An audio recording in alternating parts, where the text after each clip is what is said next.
I know, right? All right, everybody, we are live. Dynasty Mirror Search for Huru, and I have the sister Ndona on with us today. Hello. Ndona Kimpa Vita, the queen, the saints from the Congo, who I have tattooed on my arm. Have you seen? Yeah, have you seen my tattoo? No, I haven't. Can I see it? See if I can. Hold on. Is this arm? Yep, it's this arm right here. Hold on. I'm about to show you my tattoo of Kimpa Vita. Here we go. Bam. It's right there. Can you see it? Get some light to it. Yes, I can see Yeah, it. that's her right there. Kimpa Vita. Armpit and everything. Ndona Kimpa Vita. That's her right there. So today we're going to be discussing, are Black American women culturally fit to marry African men? And we were having this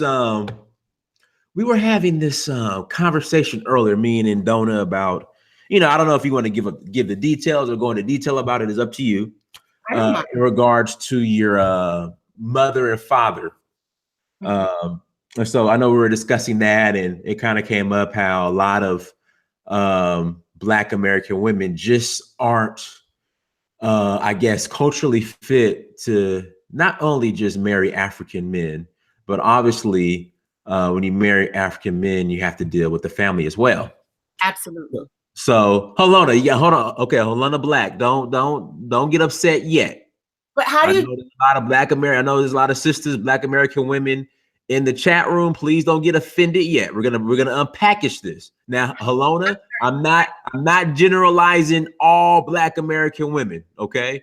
But let's unpackage this. Holona, are you married to an African man? Hit yes or no, or press type yes or no. But we're gonna unpackage this, okay? How do you do Facebook Live? Because I'm gonna try and do that at the same time. Well, I'm on Facebook Live too, but just go on. All you got to do is go to your Facebook, and there should be the live option. Just click live. Because I'm doing the Facebook on my cell phone. I see. I don't know if. Well, you should be able to do it on your cell phone, but it should have the live option on your cell phone as well. Okay. I'll try and figure it out. Let's see here. Oh, perfect. Yeah. So Ndona, so Black American women. Yes. We had Coming to America, where Eddie Murphy, I forgot his name in Coming to America.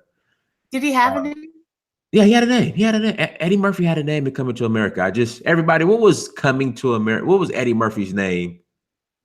Was it Simba? No, hell no. That was the Lion King. And somebody, what was Eddie Murphy's name in Coming to America? Akeem, right, Akeem. Oh, yeah. Ain't that some, my bad.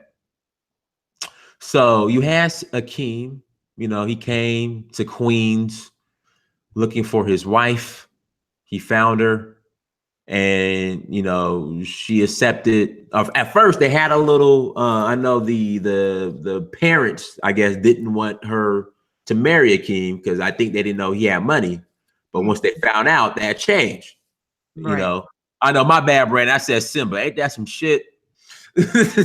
So they ended up getting married and moving back to Africa. What was the name of the kingdom that Akeem was over? I forgot the movie already. I'm thinking Wakanda. Yeah. What was the name of the kingdom? Somebody in the chat room, help me out, please. Help me out. Somebody help me out. What was the name of the kingdom in Coming to America? All right, Zamunda. That's right, Zamunda. So they end up going back to Zamunda and living happily ever after. There was another story where somewhere in DC, this was last year, Ethiopian prince was at a nightclub, maybe a year or 2 years ago, approaches a girl, Black American female. They end up getting married. Now she's married to the royal court. But we really don't see this or hear of this often. I hear a lot of Black American women saying they don't want to deal with African men because they're too, not aggressive, but I guess, what's the correct term I want to say? Not traditional, but you know, they African men expect their women to operate in a certain type of way. And you know, because of feminism and corporate America, and you know, Black American women are getting their degrees and not okay, I guess controlling, but we're not going to be that harsh. But again, African men want their um, you know, their Black American, their women in general to be a certain type of way. And for the most part, because again, feminism and you know, I'm an independent Black womanism, and I have a degree isms. A lot of them don't want to, I guess, submit to what the African man wants. Now, Ndona, what are your thoughts just on that in general? Like, am I correct? Am I wrong? Like, I mean, you were married to. Can we speak on that as far as you and who you were married to, or okay, so you're married to a man from the Congo, correct? Am I right? That's correct. Okay. Now, what did he demand or want from his woman? I mean, what was his expectations, I guess? Um, his expectations were pretty much like um, like most African men. Mm-hmm. But I'll speak specifically about him because was from he's from Congo, Mm-hmm. DRC, Congo Kinshasa, former Zaire. Mm-hmm. And his expectations were for his wife to be a traditional woman, Mm-hmm. meaning that you are respectful of him and his family. You also maintain the household, meaning that the wife can work, but you would also be required to maintain the household, meaning you keep a clean home, you cook, you rear the children. And you also have to keep in mind that the way they see respect and the way that people tend to see respect here is very different. So for him, respect was knowing how to communicate with him, knowing how to talk um, when you're engaging not only him, but also other men within his family as well as within the community, knowing how to speak to them in a respectful manner. Okay. Now, as far as the working part, were you expected to work, or is that something you just did? Like, could you, if you wanted to, would your husband be okay with you being a housewife? Well,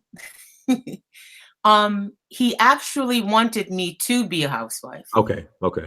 Um, but when we first met, I'd already been working, and I'd been working for many years, and I love to work. Okay. But once we got married and we eventually relocated from New York to Canada, when I first got to Canada, I wasn't working. I stayed at home with our children, and he actually preferred it that way. But because of financial reasons, I decided that I wanted to go back to work. Okay. Now, were you expected, you're back in corporate America, but Mhm. were you expected to, still do the chores around the house, Oh, cook?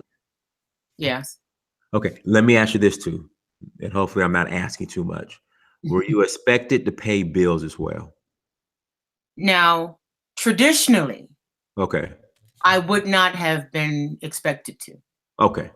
So normally, it's the husband who's required to pay for the housing and pay the majority of the bills. Okay. But in modern relationships, it's still the husband who's required to pay for the majority of the bills.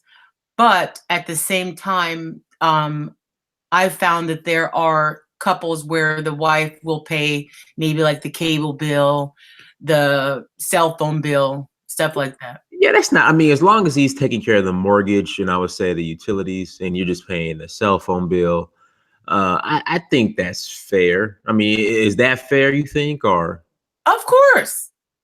okay, okay? Because there's just this new. Okay, let me ask you this. Do you think a marriage, right? Mhm, Woman is working, man is working, mhm, kids are involved, mhm. and the man asks for the woman to go 50-50 on the bills. What do you think of an arrangement like that? What are your thoughts? I don't if the wife is required to be a traditional wife, Mhm, no, absolutely not, because it wouldn't work.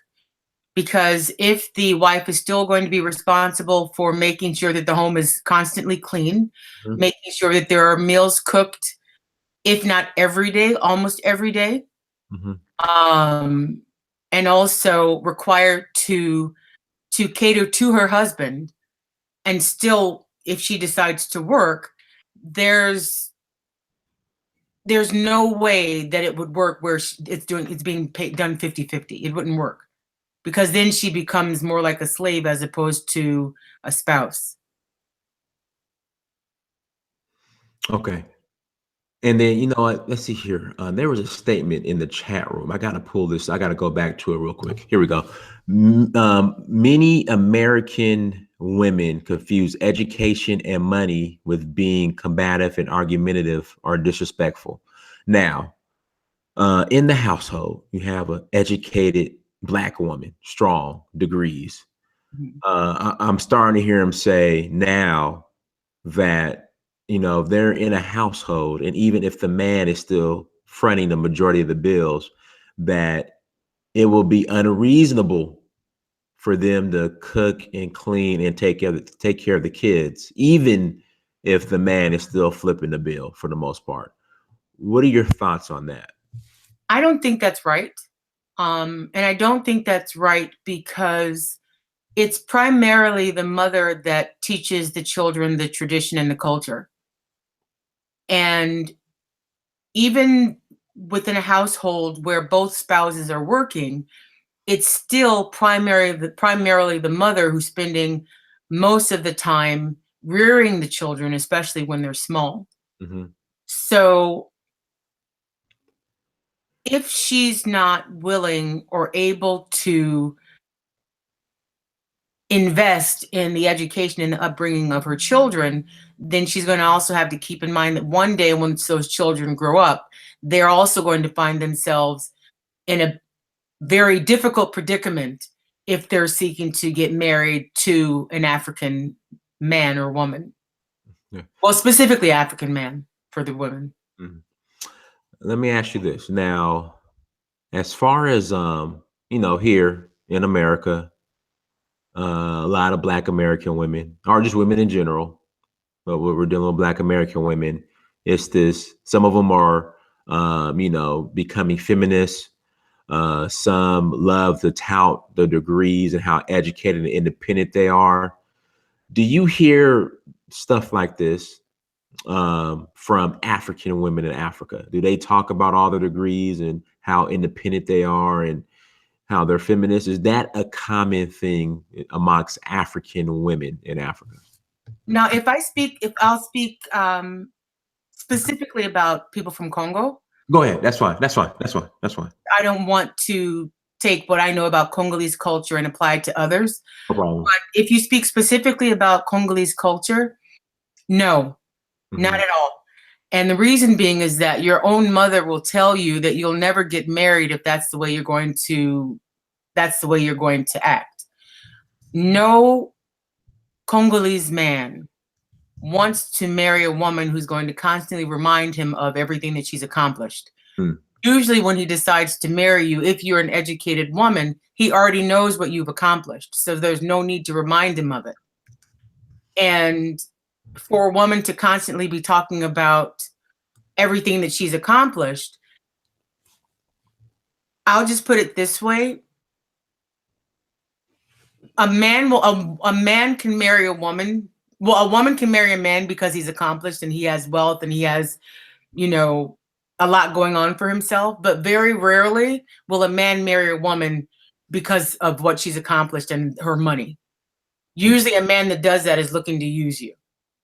And I remember one time my mother-in-law told me, this was my sister-in-law was studying to become a doctor, and we were all sitting in the car together, me, my mother-in-law, two of my sister-in-laws, and my mother-in-law said to us, no matter how many degrees you get, you still have to know how to respect your husband, and you can never make him feel as if you are better than him or more educated than him.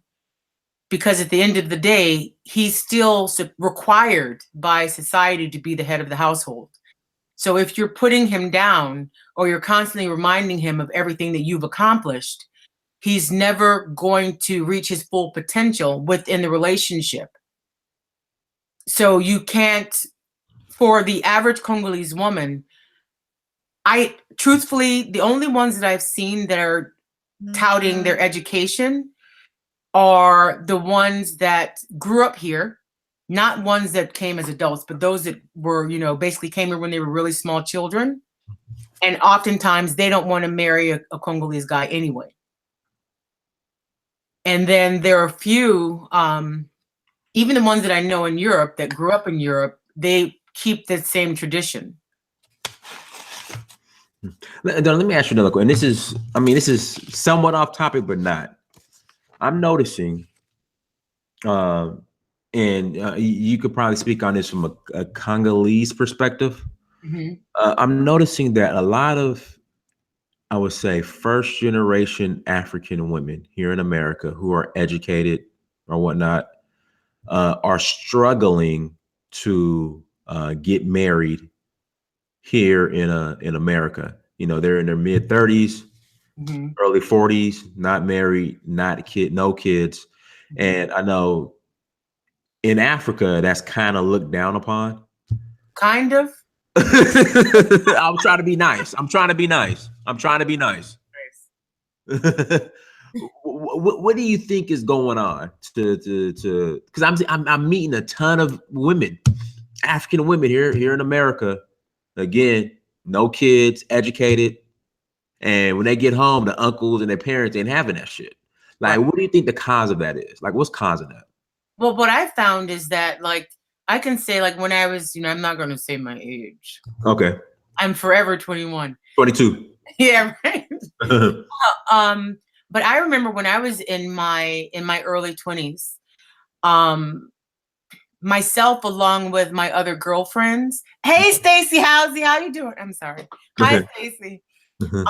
But when I was in my early 20s, a lot of my girlfriends were pretty much doing what I was doing. What's that? Going to the parties, meeting people. Mm-hmm. A lot of the mothers tend to take their daughters to weddings all around the country and even in Europe. Right. In hopes of them, finding a mate. The ones that I've found that aren't married and that have never been married and that don't have children, a lot of times when they were in their 20s, like around the time that I got engaged and eventually got married, mm-hmm. They, many of them were really focused on their studies. Right. And many of them did not want to have to deal with what maybe their mothers dealt with.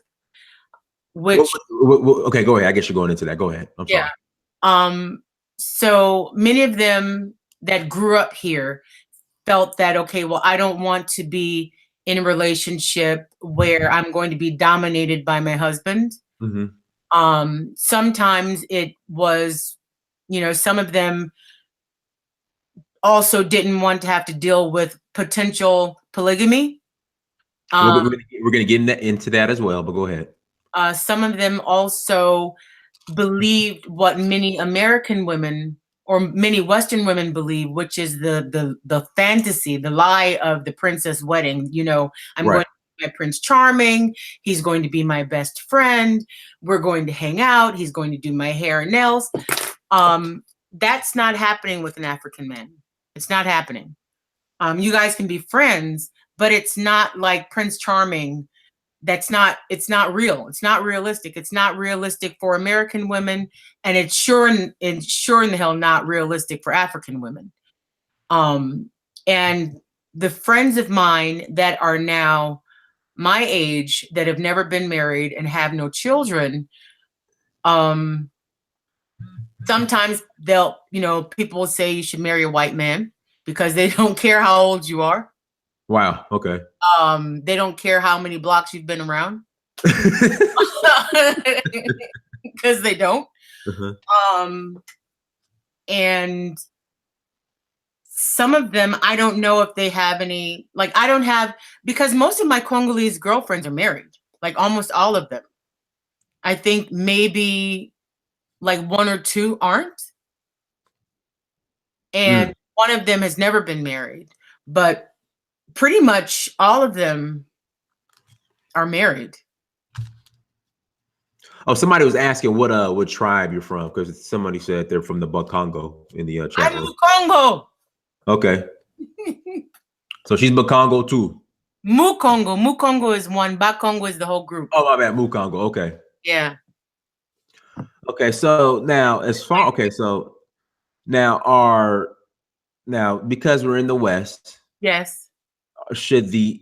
are the expectations that African men, that the expectations they want from a woman or a Black American woman, are they being unreasonable? No. Because, okay, go ahead. And why? Why is that? The reason why I say that is because if I look at my grandmother's generation, the way that African men see marriage is the same way that the generation of my grandparents saw marriage, which was that each individual has a role. The woman has her role within the society and the household, and the man has his role within society and the household. What I've noticed on the most part in marriages, specifically within the African American community today, is that there's many women are trying to be like the man. They're trying to assume the role of the man, but at the same time, they still want to be treated like a woman. But if you're going to assume the role of the man, you can't expect them to treat you like you want to be treated. If you want the man to cater to you and to provide and to do, certain things for you, at the same time, you need to assume the role of that woman that will receive what you want him to give.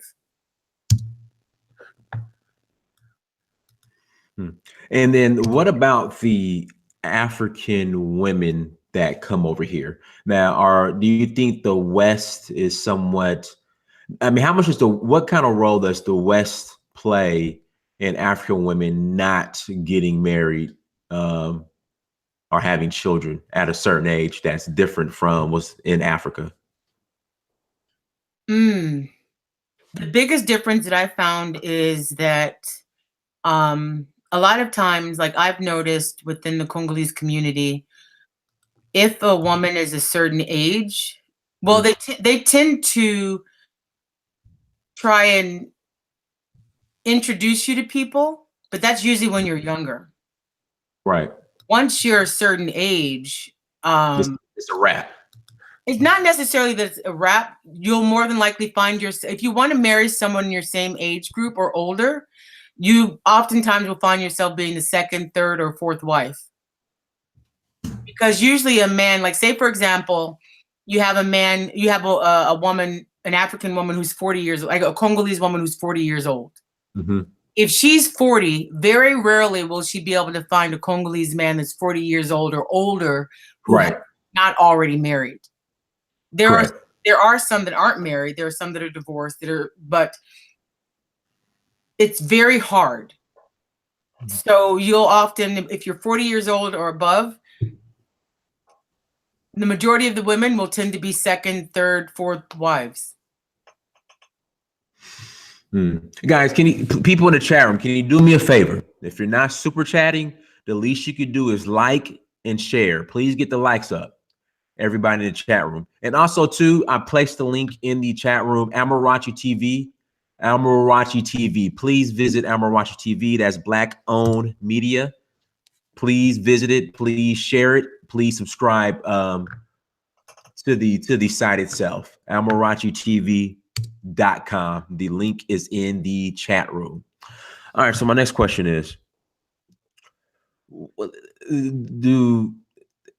as far as the African men, Mm. should they change their expectations at all? I mean, should they lower their expectations when they come here to America? Because somebody in the chat room, there's a sister, Helena Black, Mm-hmm. she said that she was asking, do you understand the history of this country? Now, Absolutely. so, but okay, for what her question, okay, because she asked that question, I don't know what it really has to do with what we're speaking on. How much does our history in this country, have to do with, I guess, the expectations of African men that what they expect from Black American women? Should history play a role in that for them? And Now, should they lower their expectations because of history? Should they lower? In fact, that's my question. Should African men lower their expectations from Black American women because of the history and what Black American women had to face in this country?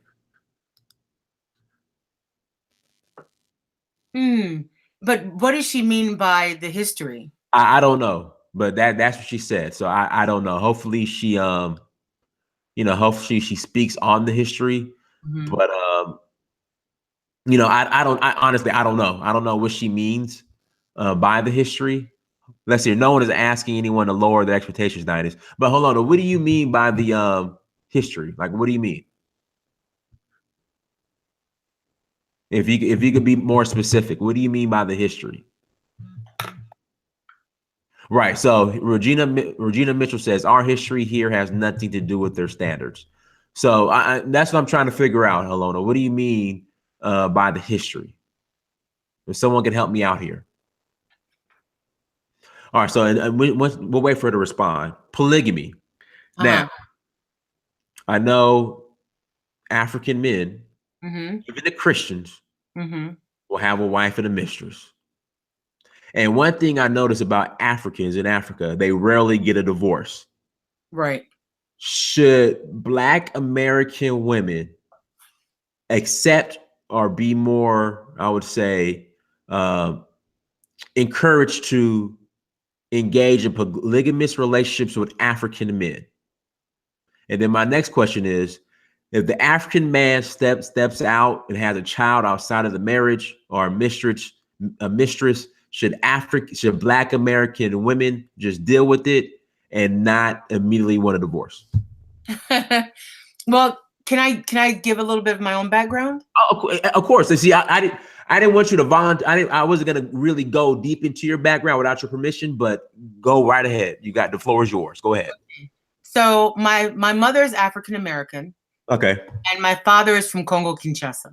Okay. The way that we were educated by my dad was that we were Congo, and that's it. Now, when it comes to the history, I'll do that part first since she asked. Go ahead. So she responded. She said, African American women have had to take care of everything because our men have not been available. The history of slavery has torn our families apart. This whole discussion is unfair. All right, go ahead. Okay. Now, if I just look at my mother's family specifically, because this is also an argument that I have with my mother quite often. She's, has that same point of view. But my great grandparents were married. They came from South Carolina, Abbeville. They remained married. They had 13 children. My great grandmother went through a lot with her husband, but they remained married, very much like the African families. My grandmother's generation, for the most part, they remained married through thick and thin, regardless of what was happening. And those are my great grandparents. They were, I think my great grandfather was born in the late 1800s. So these are people that were very much aware of the history of slavery, but they still remained married. Nowadays, what I find is that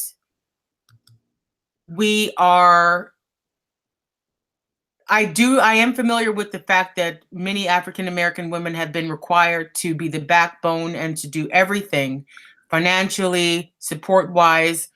But at the same time, regardless of everything that our ancestors went through, they still got married and remained married. Mm-hmm. The argument about slavery didn't prevent us from getting married and staying together as a family.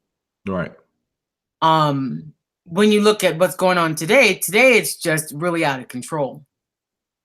Really out of control. I just think that people are oftentimes just making excuses as to why they can't pull their own weight, and that's men and women. Okay.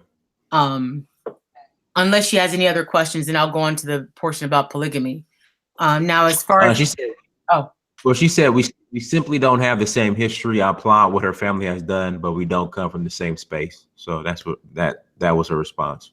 okay. Now, as far as polygamy is concerned, now it really depends, because the way that they do it in Congo is that even though the law does not, because it's considered to be a Catholic country, Mm-hmm. the law doesn't recognize multiple marriages.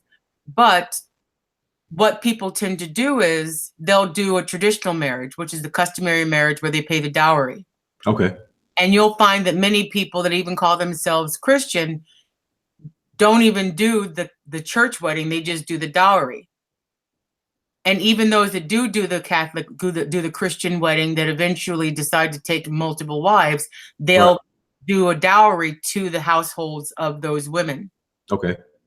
And it's pretty much, it's very similar to relationships here where you'll have a man that's married and has a mistress that the wife is aware of. But the difference there is that those other spouses they merit respect.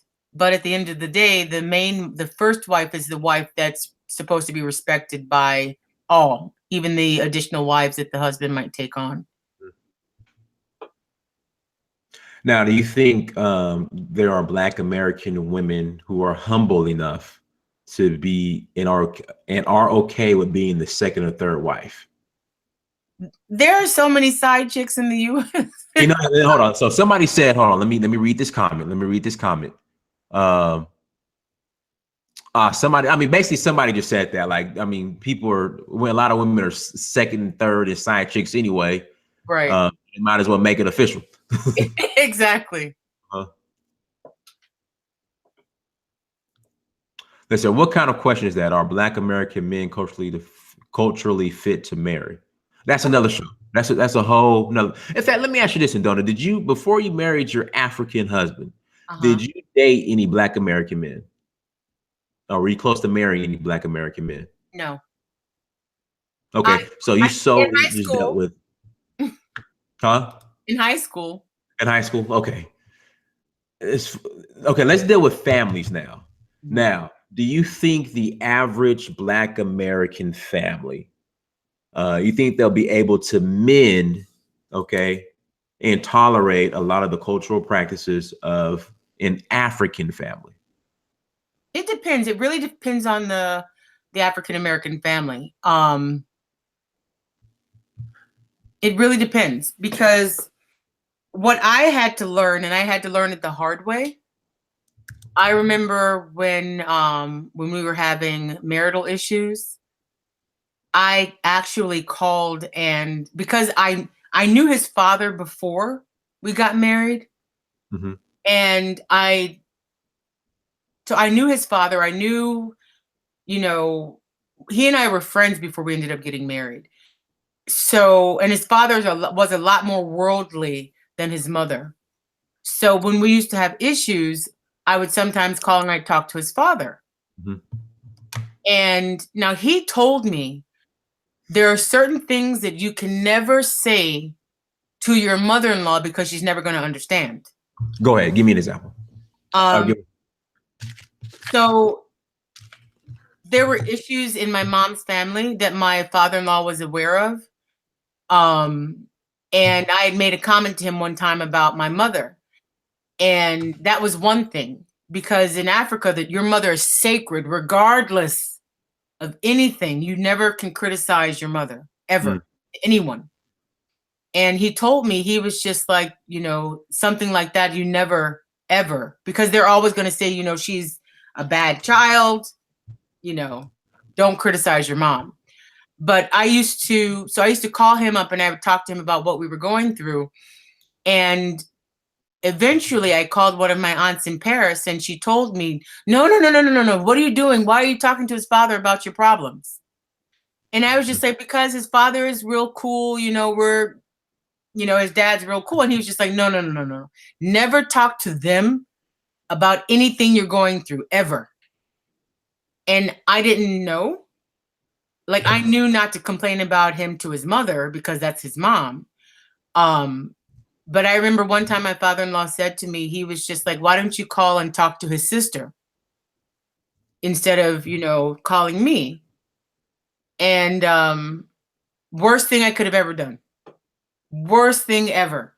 Because once I made a complaint about her brother to her, the next thing I know, she called the sisters and called the cousins.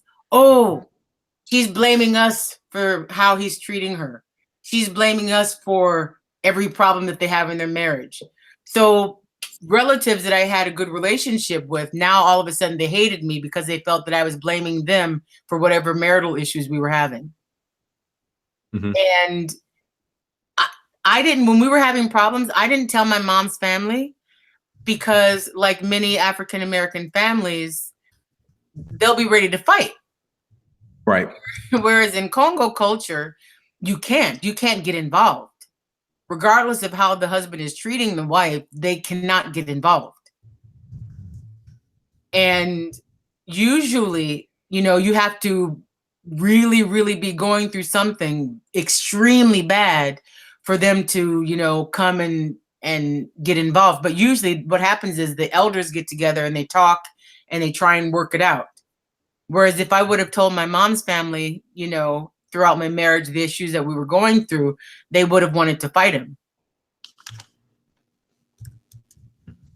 No, Nutriman in the chat room just brought up a great point. He said, what do Black Americans know about marriage besides what they learned from white America?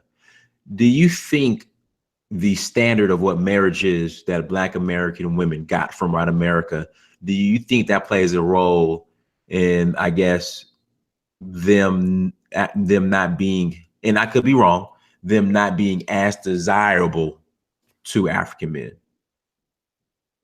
You know what?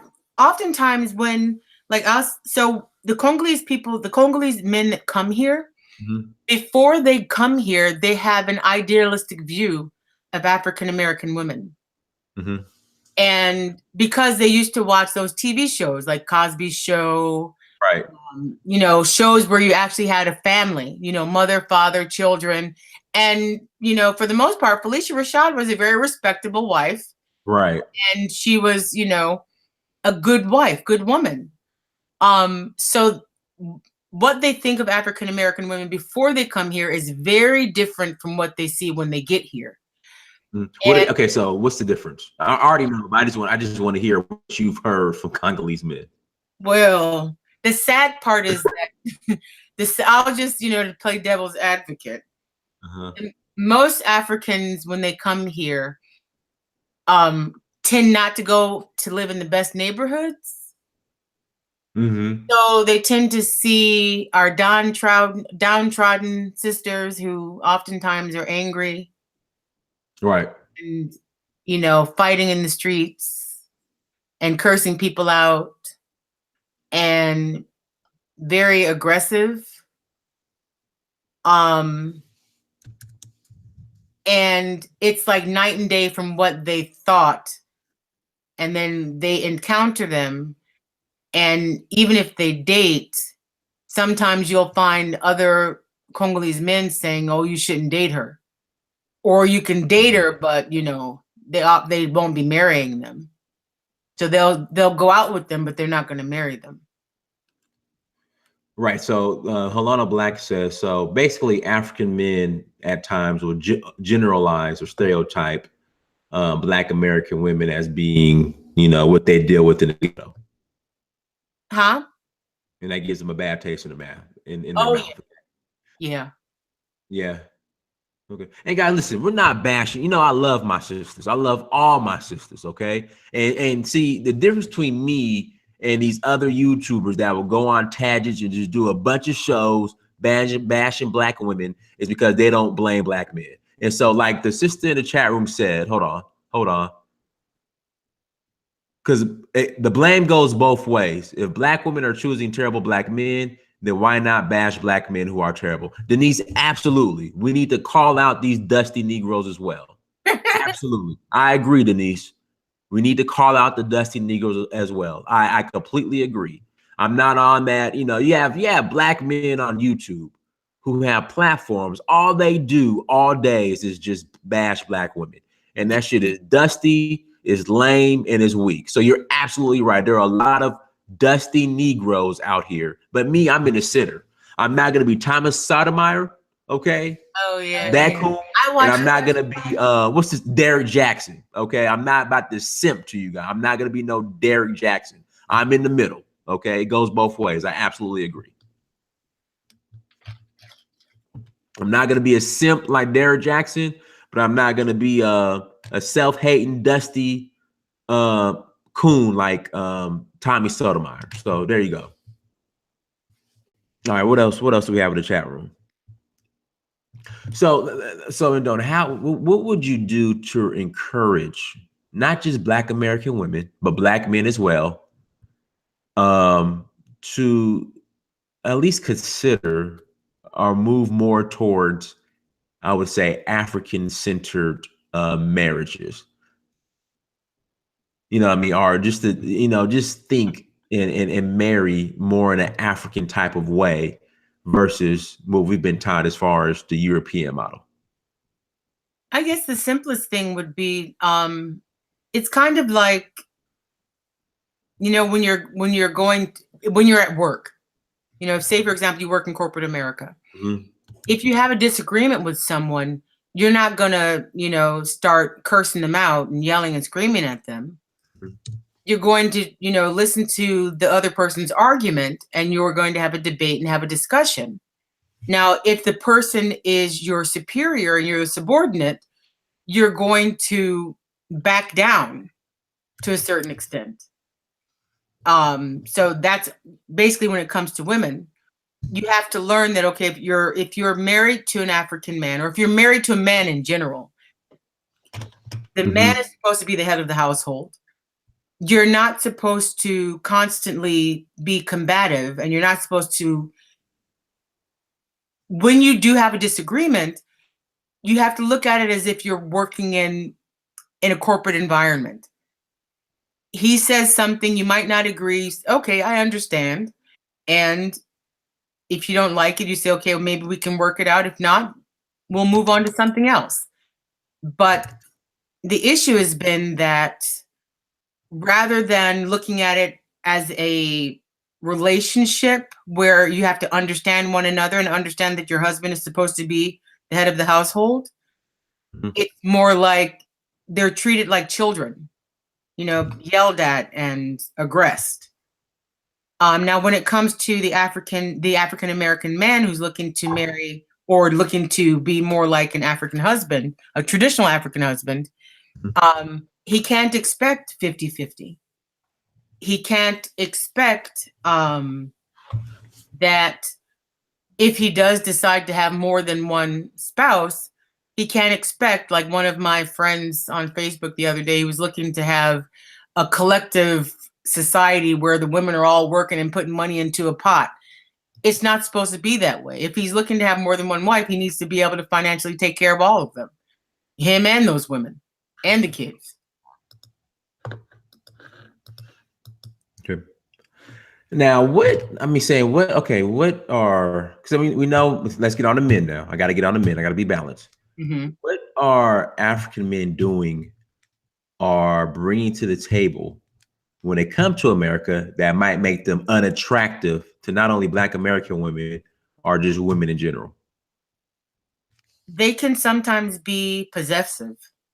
In the, like, from our point of view here, they can be sometimes seen as possessive. They can sometimes be seen as aggressive. And the reason why I say it in that manner is because I found that today's society, today's Black society, are turning the little boys into Go they're ahead. they're turning them into girls where Yeah, absolutely. they're not supposed to be like men. They're not supposed to be men. They're Right. to be women, basically. And And the women are becoming masculine as well. right. So they're not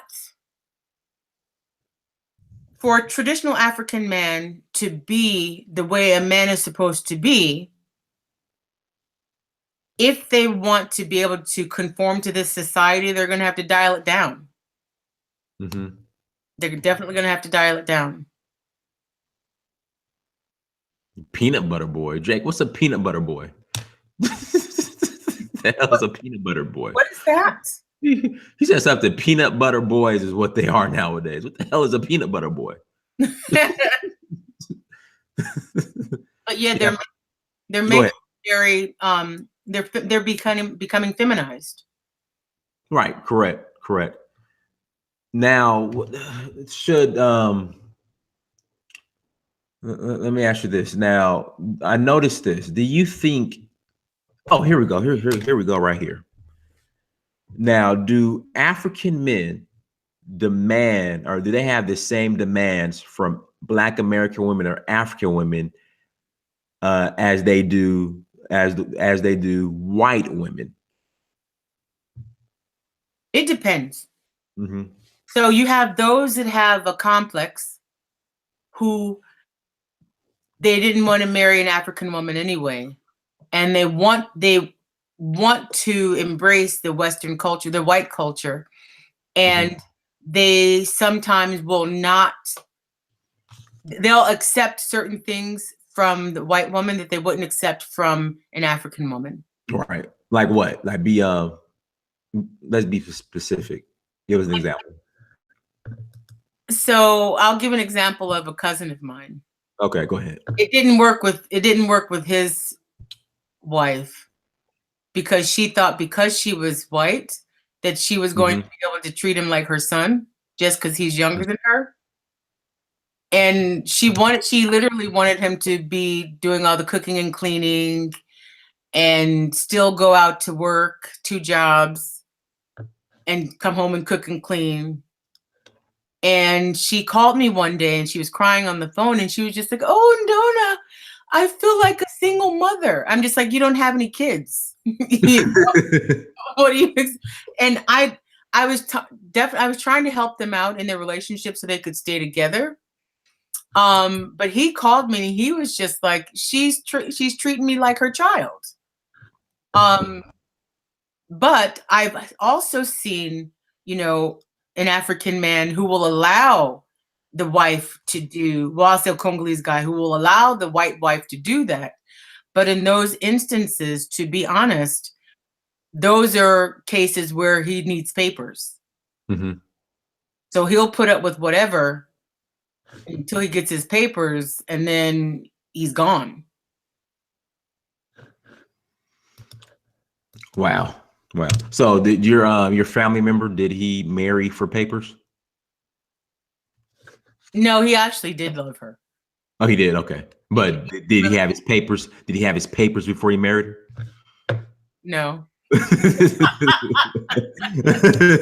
him now, though. Everybody in the chat room, can we please get the likes up? I mean, we got 206 people watching, only 91 likes. Please get the likes up. Just hit the like button. Again, if you're not super chatting, if you're not sharing the video, I'm sorry, if you're not super chatting, the least you could do is give me a like and a share. That's all I ask for. That's all I ask for. It's not a lot. It's free. So if you're enjoying the content, okay, please hit the like button. Also, make sure you go to amarachitv.com. Please go to amarachitv.com. I put the link in the chat room. It's an entertainment platform for Africa. I had Miss Ingrid on Sunday. She'll be back on soon. Please go to that page, that website, and support and sign up as well. So let me ask you this. Black American women who are serious about dating or marrying an African man, Mm-hmm. what advice would you give them overall? To be understanding and to learn how to listen. Even though you might not agree with what he's saying, just listen. And when responding, to learn how to respond in a manner that's respectful. Not like, don't talk to me like that. And I don't like what you said, stuff like that. Just changing the manner of speaking. And I'm not saying that all African American women are like that. But for the most part, just the manner of speaking has to change. Because you'll find that an African American woman, if she does truly love you, you can have an amazing relationship with her. But at the same time, there's this hard exterior that they tend to put on. I don't know if it has to do with a lot of hurt. But because of that hurt, then they put on this really hard exterior just to say, okay, well, I'm going to hurt you before you hurt me. Right. That has to change.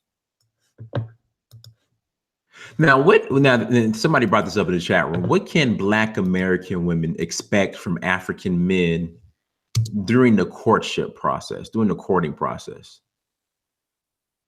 Don't give it up too fast. I mean, I think that's for any courting process. But I mean, like, how's it different? I mean, are African men as romantic as Black American men? I mean, how's it different? What can Black American women expect during the courtship process? Now, I'll speak specifically about Congo men. Go ahead. That's fine. They're very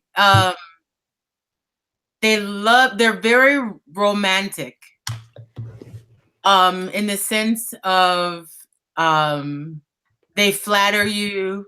Oh, you're beautiful.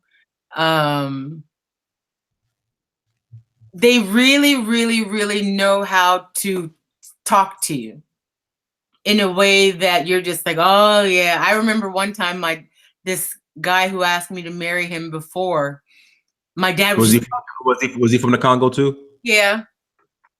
And actually he grew up with my cousins.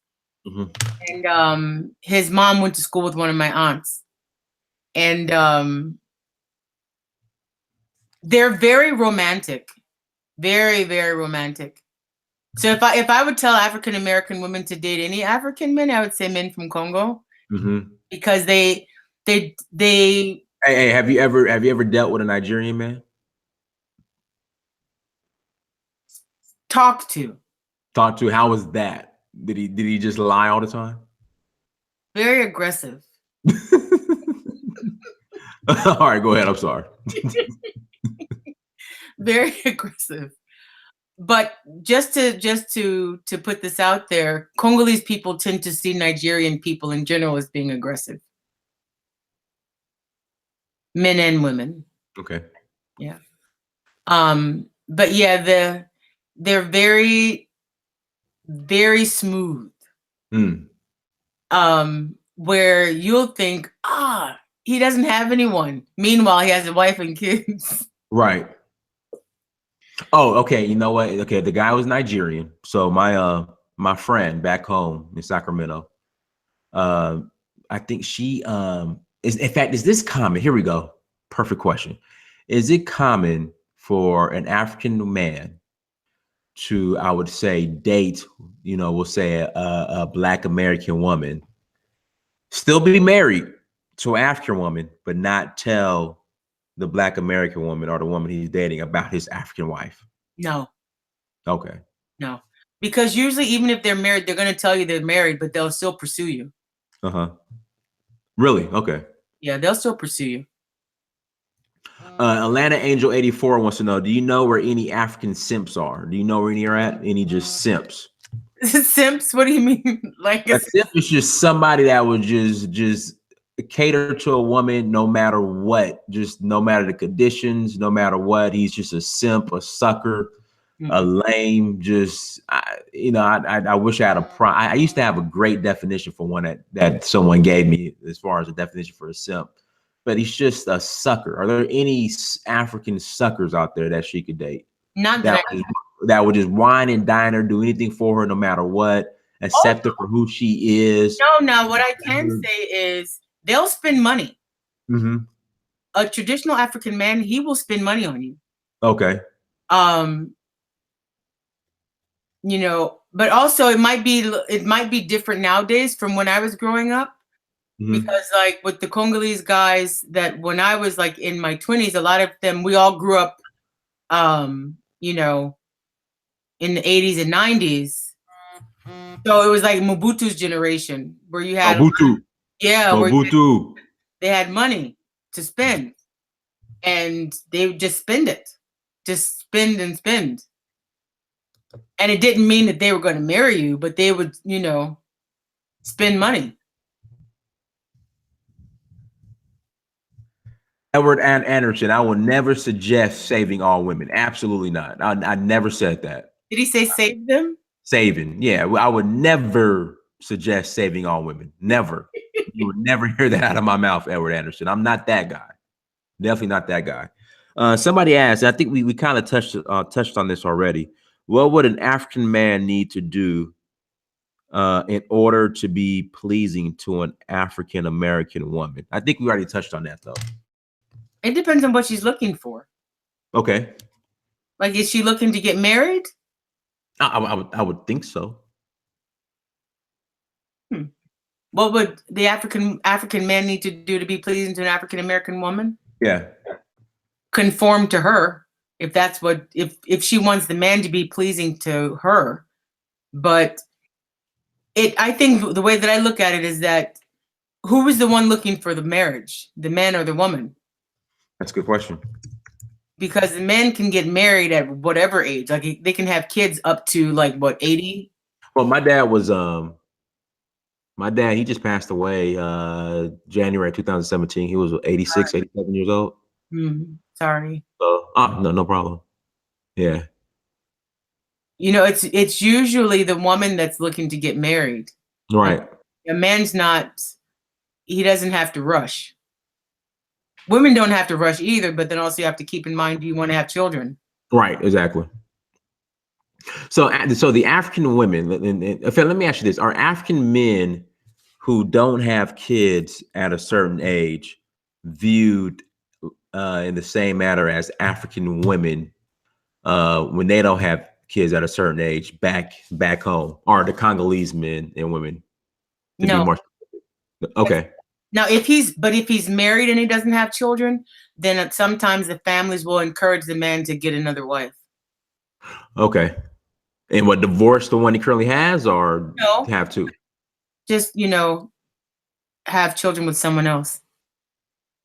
Is that okay? Like, is that acceptable? In society, yeah, but it depends. Like if the people that are really, really, really into the church, well, no, I've even seen, I have a friend of mine, she was having problems having children, and she told her husband to get another wife. I mean, but they divorced, or what happened? Oh, they wouldn't divorce. They would stay married, but he would just take another wife so he can have children.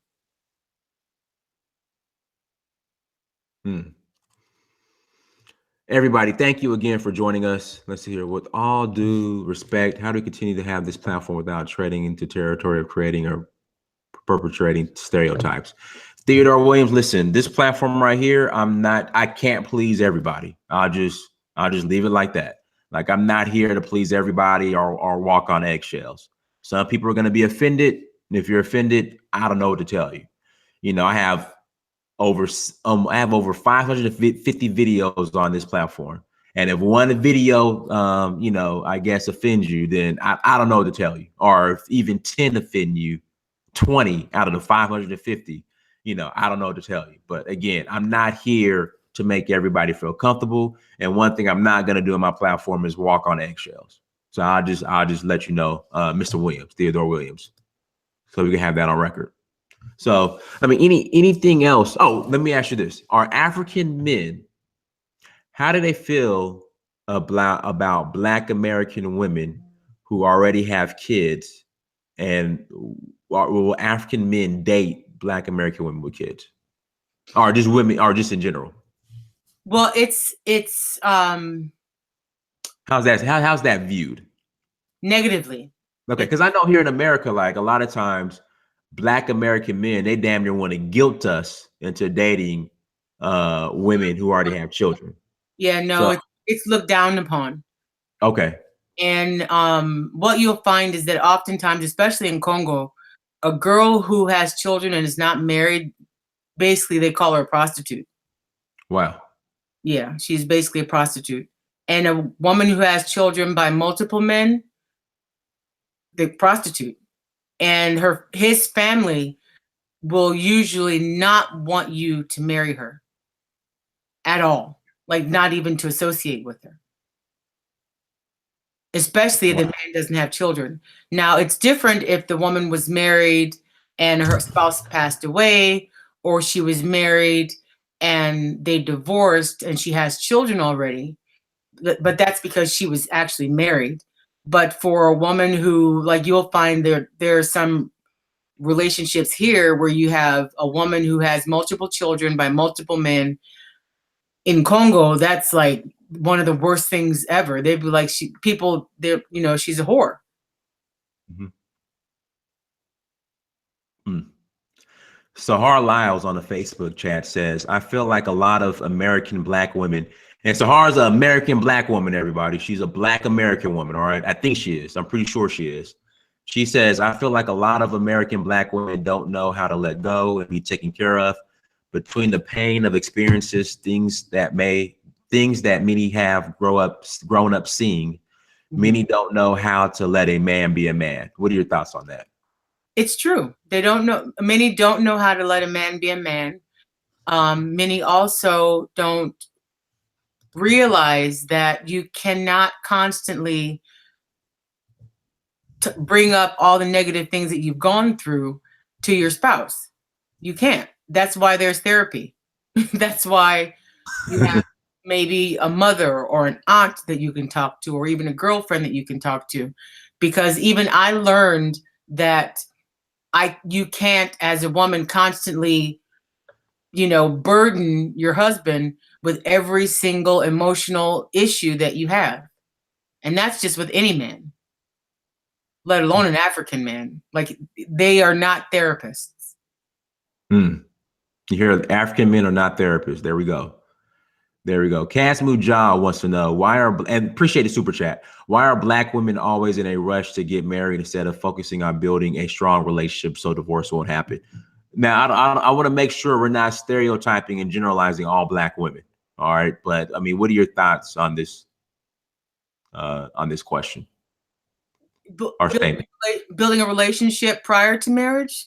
Like, so divorce won't. So why are Black women always in a rush to get married instead of focusing on building a strong relationship so divorce won't happen? I guess so. I mean, I don't completely agree with this question. I mean, well, you can have a woman who is spiritually, emotionally prepared for marriage, but you have to also keep in mind that the relationship that you might have with your boyfriend or fiance is not the same as what it is once you're in the marriage. It's not the same. And what really needs to take place is that both parties need to be prepared for marriage and the responsibilities that go along with it. You have to also keep in mind that specifically Congolese marriages in the United States or Canada or Europe is going to be very different from a Congolese marriage in Congo. Because in Congo, you have the extended family that's there.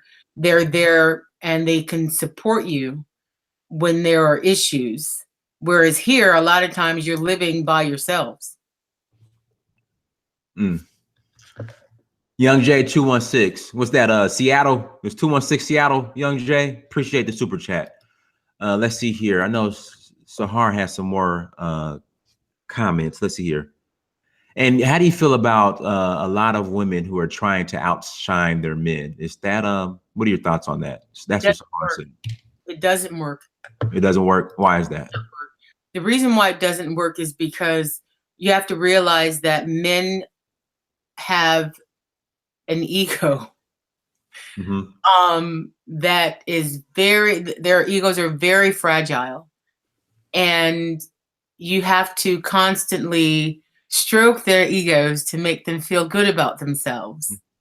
So if you're trying to outshine him, all you're going to do is break down the person who's supposed to be the head of the household. You're basically breaking him down, because say, for example, you have a couple where the wife has more education than him, has more experience than him, and he's now forced into a position where he's supposed to be the head of the household, to be the provider of the household. Hey, Halima. This is my Nigerian friend. She's down in Atlanta. She was up here, but now she's in Atlanta. Okay, tell her I said hello. Halima, Dinah says hi. I don't know if she can hear me. But she cannot try and outshine him. She can't. Because if you look at it from the biblical point of view, the woman is supposed to be the helpmate. She's not, and even if you look at just traditional African culture, the woman is supposed to be the helpmate. She's not supposed to be there to be dominating the husband. She's not supposed to be there to try and prove that she's better than him. That's not the purpose. Now, Atlanta Angel 84 says, Black American men need to love self first. So many of us don't even love ourselves. This is why we are baby mamas, overweight, etc. Do you think African men suffer from, I would say, insecurity issues? I guess that's what she is referring to. Not like here. Okay, go into, let's unpackage that. Give me an example of the detail. So I was having a conversation with my children just yesterday.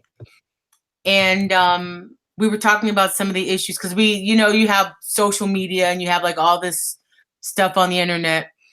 And there have been some African-American men talking about how they won't date dark-skinned women. They won't date a woman with nappy hair. They won't date a woman, they don't date Black women at all. We were speaking about Kodak Black. I don't know if you know. Yeah, and I'm never heard his music, but I'm familiar. I'm familiar with him as far as just I've seen his picture before. Yeah, his buffoonery. Yeah, correct. But I have never, ever, ever, ever met an African man who hates himself to the point where he'll say that he will not date an African woman. Even the ones that date white women date African women. Even the ones that are married to white women, they still have an African woman on the side. And they don't hate themselves. And I've found that I've met many African American men, not the ones that I grew up with, but some that I've met along the way, that literally hate themselves. Like they don't like who they are. And they often make excuses as to why they can't accomplish things. Right. And I've never met an African man like that ever. There might be some that exist, but I've never met any.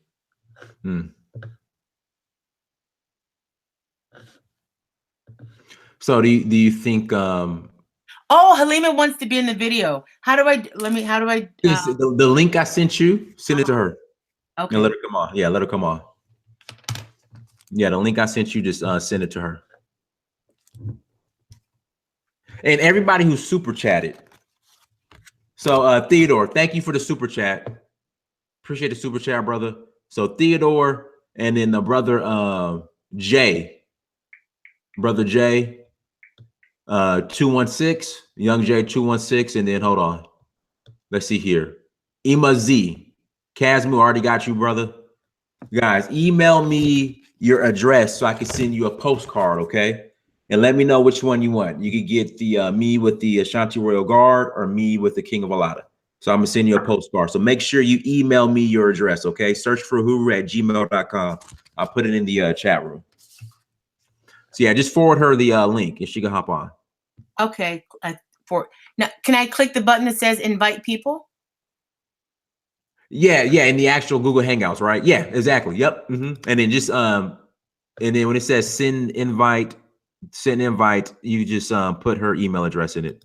Or if you want to, you can just copy the link and just send it to her via Facebook, like I did you. Okay. Yeah. And she can hop on. Women have to make men feel like men. I agree. Yeah. You know what? My mother-in-law, Go ahead. I learned so much from her. Like the way that she talks about her husband, I was just like, oh my God. Like, I won't say his name, but she literally praises him.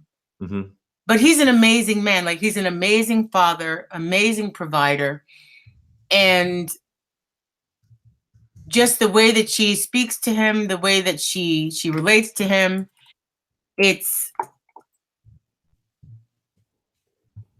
I've never seen that here. Hold on, I'm just trying to put in her email. Okay. Or you could just send it, copy the link and message her with it. Let me see. LOVINJOSOL2. Okay. Yeah, it's probably easier that way. Our email, it doesn't matter. The Moorish Republic says Sammy Salsa. Oh, Sammy Sosa? Yeah, it said Sammy Sosa. He says Sammy Salsa. Oh, he's a mess. Let's see. Amara Cameron says Africans got their structure while we don't since the 1970s. What are your thoughts on that? What kind of structure? You mean marriage? I would say marriage and family structure. But you know, Black Americans since the 1970s, we've been struggling in that department. A lot of it has to be, a lot of it has to do with white supremacy. As far as war on drugs, introducing welfare and all that, and all that. What are your thoughts on that? That's true. That's definitely true. But then at the same time, at the end of the day, it comes down to us having to decide what we're going to go for and what we're not going to go for. I know that in the 70s, it had a lot to do with the fact that there were men that were unemployed and the women needed financial assistance. And how do I do this? What's her let me do this. What's her whatchamacallit? What's her email? I'm not her email, but what's her Facebook? I just sent it. You see it? Her email? You just sent it to me? Yeah, I just sent it in that said send a message to everyone in the call. No, she's not on the call yet. What's her let's do this. What's her Facebook name? HALIMA space LOVINA space MAHAJA.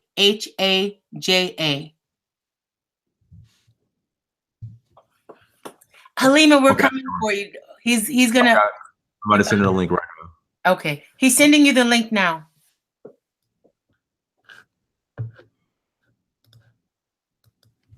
It might go into her spam though, but I just sent her the link. Tell her to check her other messages too. Check your messenger messages, Halima. She said marriage in Africa is highly valued and there is real culture in Africa. Okay, we got to define the real culture. Oh, here we go. You got her? I sent her the link, so she just has to click the link. Okay, Halima, if you got the link from him, click it.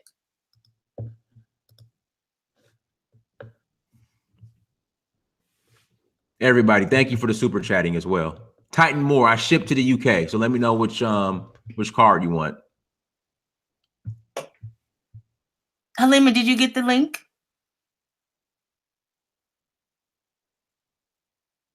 Let's see here. Well, African women hold their place behind their men because the African man protects us from danger and leads us with the decisions made, incorporating our advice if we have sense as well. Absolutely. Let me ask you this: do you think, and we've kind of touched on, I guess, Black American men being effeminized. Do Mhm. you, when it comes to just masculinity overall, do you think African men are more masculine? Absolutely. Okay, and how? They're like in Congo, what they say, Azamobali, like he's a real man. Hmm. You know, Okay. the way they walk, the way they talk, the way Hmm. they demand respect. You know, not in a disrespectful manner, but just the way that they carry themselves. They're like, you know, men. Hmm. Now, but aren't they wearing skinny jeans in Congo too? I've seen a Yes, lot of skinny jeans yes, they in are. Congo. I mean, so do you think the skinny jeans is going to take away from the masculinity? No. Can you be a man and still wear skinny jeans? Yes, you can. Princess Fiona, how you doing? Let's see here. Theodore Williams has a question. Mhm. Is the current attention given to the negative aspects of patriarchal structures in Africa having an effect on the traditional institution of marriages Hey, in Africa? Tanya Elise. Hi, my love. It's my friend from Congo. She's in Canada. Okay, hello. Yeah, she's another beautiful Congolese woman. Okay. If she wants to hop on, she can hop on too. If she wants to. If you want to Just get let me on the know. call to Tanya, let me know. But Halima, you didn't answer yet, darling. But do you think the way, in fact, here we go. Do you think the way that they're attacking patriarchy here in America is that having any type of effect in the Congo? No, No. no.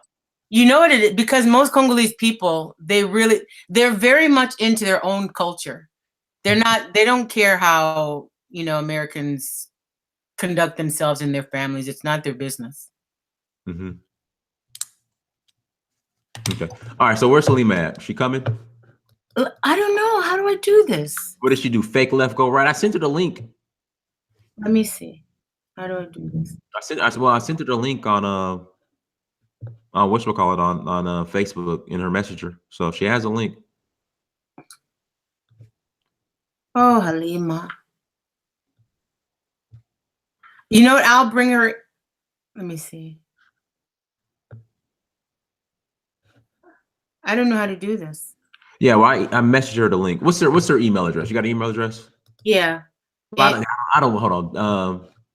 yeah, I'll give it to you. Well, I don't. In fact, message send it through Facebook because I don't want to put it out on YouTube. So just send it through Facebook, and I'll send it to her. Oh, Marcus Allen, did I appreciate Marcus Allen, running back for the Oakland Raiders. Appreciate the super chat. African women knows femininity and how to serve their men with a purpose. What are your thoughts on that? It's true. Okay, when he says serve their men with a purpose, what is he like? Break that down. Oh, for him to break it down or me? Oh, you. Um, what you'll find is that so specifically Congolese women are taught to cater to their husbands. Hmm. Um, you know, as far as how to speak to him, how to be caring and loving. Hmm. Um,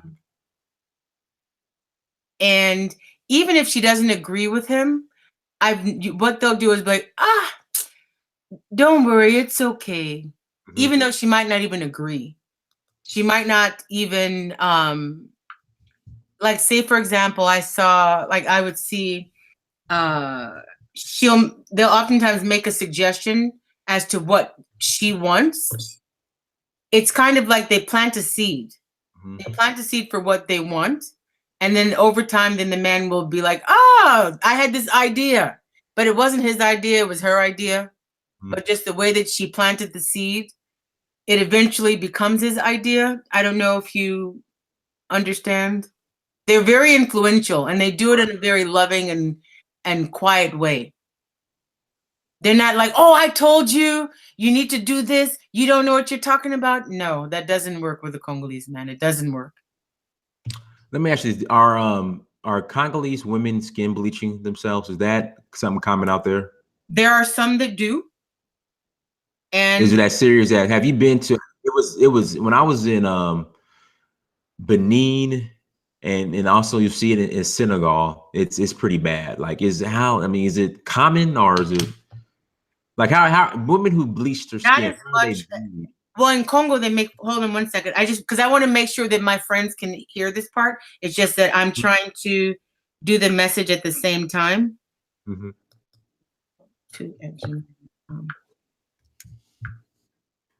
And guys, I have a sister, a Black American sister, who is married to a Nigerian man. She's going to be hopping on here shortly. Okay, I just sent you her email and Messenger. Okay. All right, let me get it. Let's see here. Let me send this to her. Where you at? Where you at? Okay, so Halima, it's coming through. Okay. Hi, Kai. Let's get Halima on here.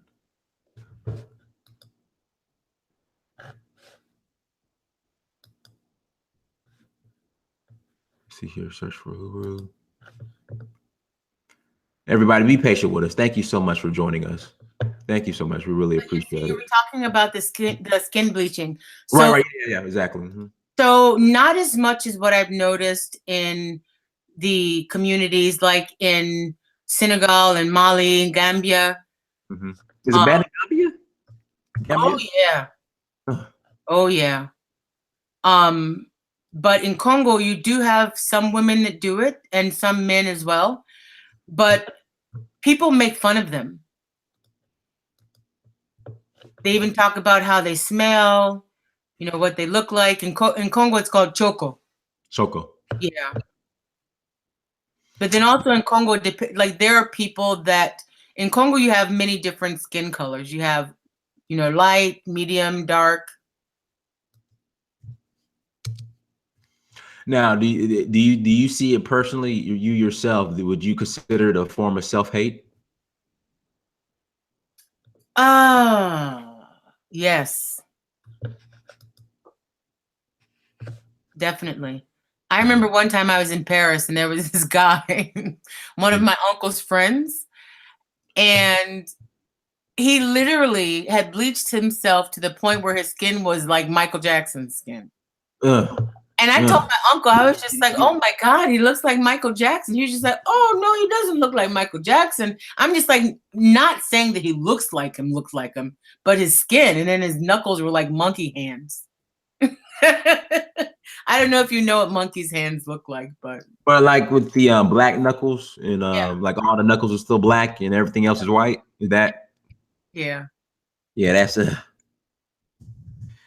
Abu Ba. Email me your address, family. And then Jake Marino, I need to get the Khartoum soon. I need to get, okay, anybody who has any connections in Khartoum, I need to get there soon. I need to meet with Sadiq Alamati. All right, so anybody knows, if anyone knows Sadiq Alamati or someone on his team, please connect me. I need to sit down with him. I need to chop it up with him. Also, I will be in Nigeria in August. So if you have any people in Benin City or Il Ife, let me know. Okay, please let me know. All right, well, I sent your girl the link, so we're just waiting on her. How do I do this? Well, I already emailed it to her. Okay. Halima, check her email. Yeah, tell her to check her email. I messaged it to her. I emailed it to her, so you know she has it. She has it. So we'll wait for her to come on too. Any more questions in the chat room, everyone? Let me ask you this. You know what? I think I added her on here. On where? My cell phone. No. You just send her the link, and she uses her device.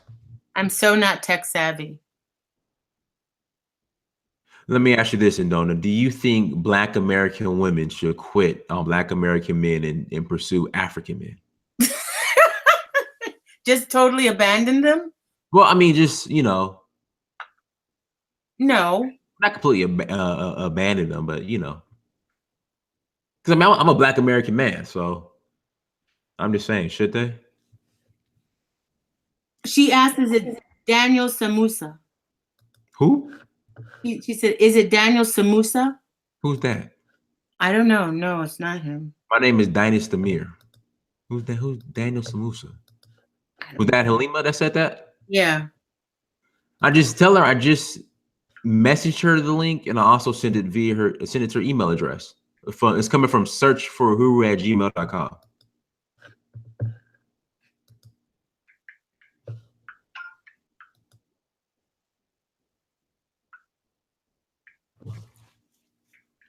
Coming from search. For uhuru@gmail.com. Search for uhuru@gmail.com. But it says Dinas Demir. Dinas Demir is where it's coming from. She said she's probably she's Dinas Samusa. Okay. Dinas Samosa. You got it. You said she got it? Yeah. All right, tell her to click the link. Okay. Click the link, Halima. Did my mouse die? Let's see here. Who else we have? Someone wants to know, do you speak Swahili? No. No.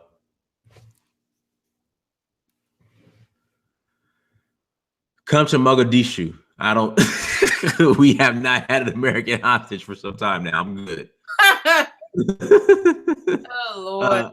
Alex Kai, are you a polygamist? I am definitely. I'm gonna have more than one wife. I just, you know, that's just I know me. Why? Okay, so why is she sending me a link? No, Halima, click the link I sent you. Don't send me the link. Oh, Halima, click the link that he sent you. Yeah, don't send me the link.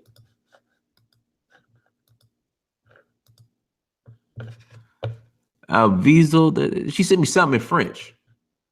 Nah, just click the link I sent you. Click the link that he sent you. Halima, we about to give up on you. No. About to give up. I'm about to give up. I'm about to just quit on her. All you have to do is click a link. She's very smart. So I don't know what's going on. Well, yeah. Just click. All you got to do is click the link I emailed you. Click the link, and we good to go.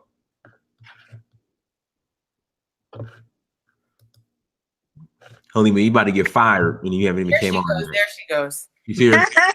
Hey, was it that hard to click a link? That was some hard thing to do. All right, now Halima, you're from Nigeria, correct? Yes. Now Halima, Nigerian women, and Jamaican women are batshit crazy. No, Halima's different. Y'all are crazy. No, Nigerian and Jamaican women are nuts. I don't know what it is.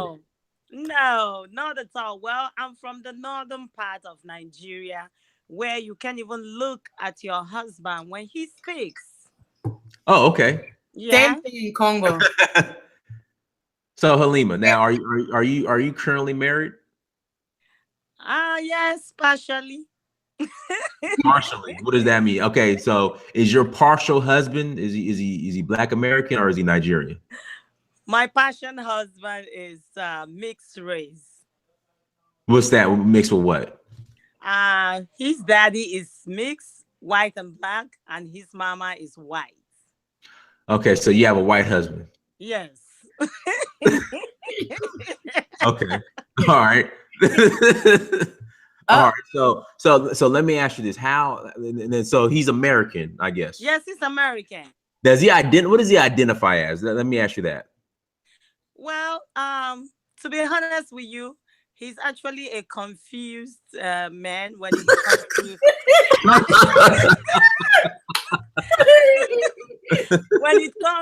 when it comes to his identity. He's a very confused man because he's neither here nor there. Because if he's in he gets to a particular situation, he will say I'm white, and he gets to a particular place, he wants to add black. You know what I mean? So at every point in time, I see him as a confused man, you know, when it comes to his identity, because he will be white this minute, the next minute he will be black. So So okay, so let me ask you: how did your family feel? You being a Nigerian woman. What are you? You're from the north? Are you Hassa? Like what are you? Yes, I'm What tribe? Hassa Fulani. Hassa Fulani. Okay. Yes. How did your family feel about you marrying this American man, or and to be more specific, this white American man? Yes. Well, my father, we grew up, even though we grew up in Africa, in my home country, we actually grew up with the white people based on my father having privilege. He was from a very privileged home.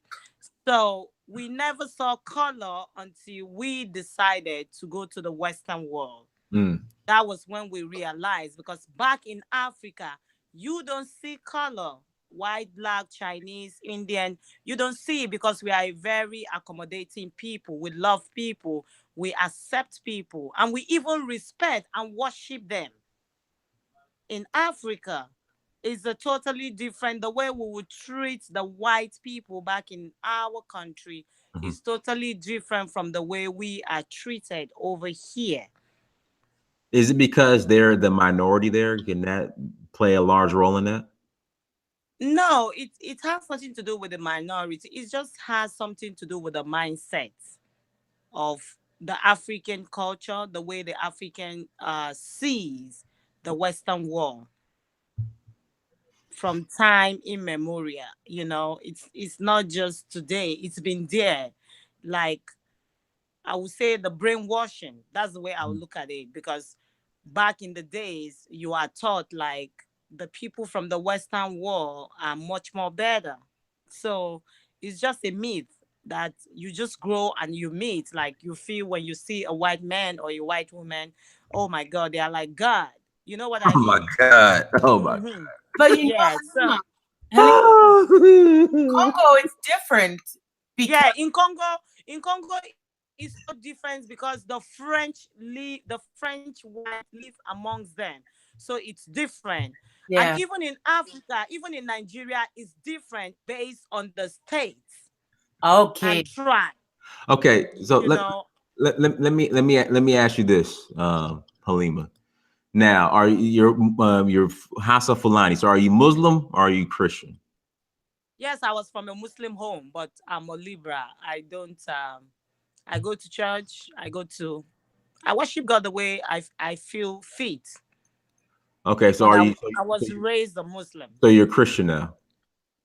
Yes, I go to church. Okay, do you worship white Jesus? I mean, do you love white Jesus? No, I don't worship white Jesus because I'm a metaphysician. I believe in the divinity and man, God within us. I'm a metaphysician. I'm an ordained reverend. I see life from a different perspective. I see life that um, we have somebody who is greater, Mhm. you know, we have somebody who is we see beyond the physical, who has created this universe. So I will look at God in the divine and spiritual realm. I don't go to church and I pray in Jesus Christ. No. So somebody made a great point in the chat room. Okay, this is what you said, Halima. We're colorblind, but we see the white person as God. I need you to unpack. I need you to unpackage that. Because you Niger, you not you. I would say this: you Nigerians are a special breed of Africans. I just, I just, but I need you to unpackage that. Okay. In what context? I mean, you said you don't see color, but you see the white Mm-hmm. man as God. Like, we really need to unpack. This is a sickness, so we need to really break this down and unpackage this. How is this so? How can you not see color but see the white man as God? Well, but you have to know that this has been there from years. It's just the mindset. It's just the mentality. You know, it takes a lot of And the reason why I'm research. saying that, I think out of all the countries in Africa, or if we were to rate the coonery, Oh, Mhm. the my top mother three loves coonest, the top 3 cooning countries in Africa, it would be Nigeria, Ghana, and Kenya. I don't know what it is about Nigeria and just the coonery and the white Jesus energy in Nigeria. I haven't even been in Nigeria yet, but I can already feel it from here. That's why when I go, I'm going direct. I'm landing in Lagos, and I'm going directly to Ife, Benin City. I don't even want to. I can feel it from here across the ocean, or from the Atlantic. I could feel the white Jesus cooning energy from Nigeria all the way here in Atlanta. I could just feel it. I'm so scared to go to Nigeria. That's why I'm going directly to Ife. I just feel it. I just know it's there. Like I just could feel it because the some of the Nigerians I deal with here in America, okay, let me ask you this question. Yes. I run into a lot of Nigerians, all right? They're proud about their culture. We have a culture. They're so proud about their culture. But they love white Jesus. They don't speak the language. They wear hella skinny jeans and weaves. Like, I mean, I need help diagnosing this. Like, what is the culture? Well, I don't know the Nigerians you meet here, but I am one person. Aside me going to, But see, you're Hassa though. You're Hassa in Fulani, so it's a little bit different. yes. But you have a lot of Igbo coons. I don't know what it is with the Igbos, but you have a lot of Igbo coons. We got somebody else in the chat. Oh no, you have a lot of Igbo coons that makes you guys look so bad. Like it's just a whole nother breed. I don't know what it is about Nigerians, but go ahead. And there's an echo in the back. Yeah. All right, go ahead. But just go ahead. Yes. It's just a few of these people that have made Nigeria looks very bad. Nigeria as a continent, Nigeria as a country, Nigeria, as it is said, that is the giants of Africa, has got good people, has got good resources. But we have few tribes. We have a certain group of people that have made it look so bad that people this day do not even want to come out and use their Nigerian passports based on this things that you have just said. And sometimes I feel bad, but you don't go to Nigeria and you see that the whole country is in that shape. It's just like the way we have bad leadership in Africa. We do not need to even go anywhere if our leaders, we manage the resources, because we've got a lot of resources. But one man, we amass, we steal the whole of these things and make it his own instead of helping the consuming populace. So you see, to that point, we have to look at the structure in the country. They come here, they want to be like Americans. They want to wear skinny jeans because they are in America. They said if you're in America, if you're in Rome, you behave like the Romans. Yes. So you don't expect a Nigerian to be in America and tie his gele and wear his agbada. He's gonna suffocate dressing in that manner when it comes to that culture. I'm reading the chat room. I'm reading the comments in the chat room. Okay, I'm sorry. I'm so sorry. But why when, with that being said, you said something, when in Rome, act like the Romans, but why are Nigerians so hardcore about their culture? A lot of them when they come to America, but they act like Romans. Like, why is that? And they act more, and then sometimes they act more Roman than the Romans. Oh, well, it's like the teacher teaching the child, and the child becomes a professor and knows better than the teacher. Okay. All right. Okay. So Halima, what now? How long have you been here in America? How long have I been in America? Yes. 6 years. 6 years. Okay. Okay. So this is my first question. You said 6 years. Mm-hmm.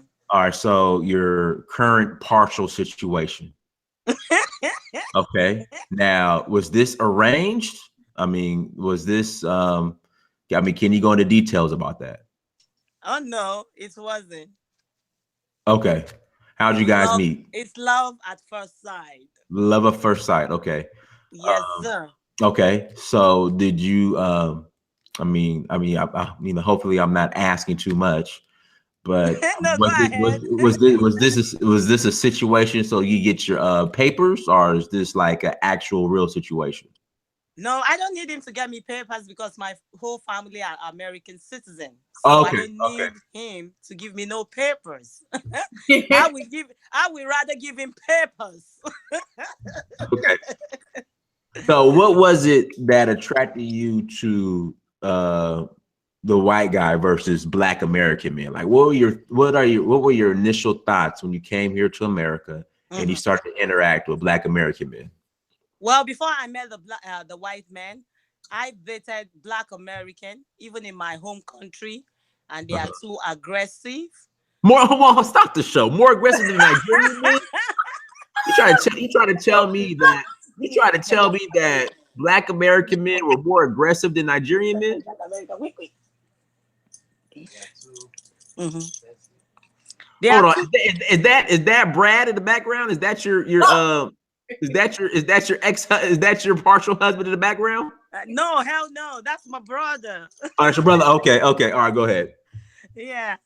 Um, they are so possessive. You see, Who? I'm gonna tell you something before I respond to that question. Go I'm ahead. I'm a woman.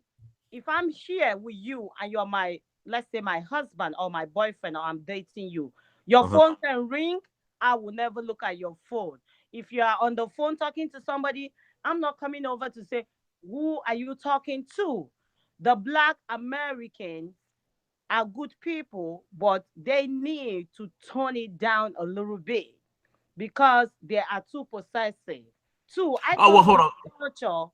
I come from a culture whereby the man is the head of the home.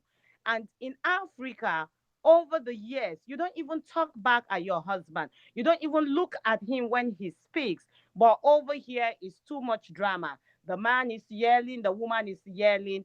I wasn't raised like that. So when I started dating a black American, I have always been somebody who never went with an African man because I'm very skinny.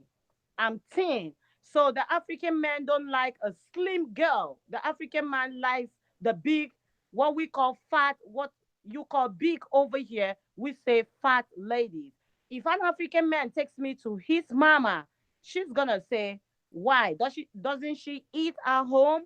Because I'm skinny, you know? So, with that being said, it means somebody like me will have to deal with a foreigner. Then I will be more appealing to a white man. I will be more appealing to a black American because I'm skinny. I've got the shape of a model. You know what I Let me mean? see. Let me see. Stand up. Let me see you. Let me see. Everybody in chat see you got a shape of a model. Let me see. Let us see. I'm in my PJs. She has a nice body. Yes, she is thin. I can send you a picture. I can show you a picture. Mhm. Yes, I am. I'm just like Naomi Campbell, you know? They like them like me, fat. Uh-huh. But you see, Ndona is gonna be appreciated by the African man because of her body, you know. But for me, it means I have to go across and beyond. It's not like the African men. You have African men that want them slim and fit, but it's just few. The African culture defines a woman to be well endowed in every places, Mm. defender, attacker, everywhere. So if you check the Hausa Fulanis, we are the tall, slim, you know, people. So we hardly get fat. You can see us being fat. We are slim. You know what I mean? So with that being said, I will be more attracted to a white man or to a foreigner than being attracted to an African man. Okay, but you still got to tell me what happened between you and the Black American man. What happened? He was abusive. He was too possessive. I cannot have girlfriends. I cannot even talk to people. I have to explain myself. I have to, it's just so much. That sounds like a Nigerian man. No, but in Nigerian men, you don't have to explain yourself, because in Nigeria, the reason why people will see the Nigerian man as being controlling, you don't, if you're an African, if you're a Nigerian girl, you don't see that as controlling. You see that as him being the head of the house, because he provides you with everything. I don't need to clock out and clock in if I'm married to a Nigerian. I don't even need to wake up from the bed. I'll have maids, I have driver, I have house girl, I'll have babysitter, and he will take care of all that. And he can sit at home and send me everywhere I want to go in the world. So it's, you don't argue with your husband. You understand? You can't even talk back to him in public like they do over here. You can see couples in public over here and they be having arguments. That is so uncultured from the place I come from. All right, so so what exactly? Okay, so you said he was too possessive. Like, what was he doing? Because I feel a lot of corny simp energy coming from this guy. Not being reflective of all Black American men. That's what I'm starting to see. I'm not saying all Black American. I'm just talking about the one I dated. And then I have brothers. I am the only girl among 6 brothers. So, and my brothers are all American citizens, and they all are with American women, Black, white, regardless. You understand? And I can see back and forth argument, which is totally different from where we come from. Like if I'm your girlfriend or I'm your wife, I don't have to argue with you. I don't even have to, like over here, there is no respect for mother-in-law. There is no respect for even brother-in-law, sister-in-law. In Africa is a huge thing. You know, I can talk back at my mother-in-law, and I went into this marriage over here with my culture from Africa.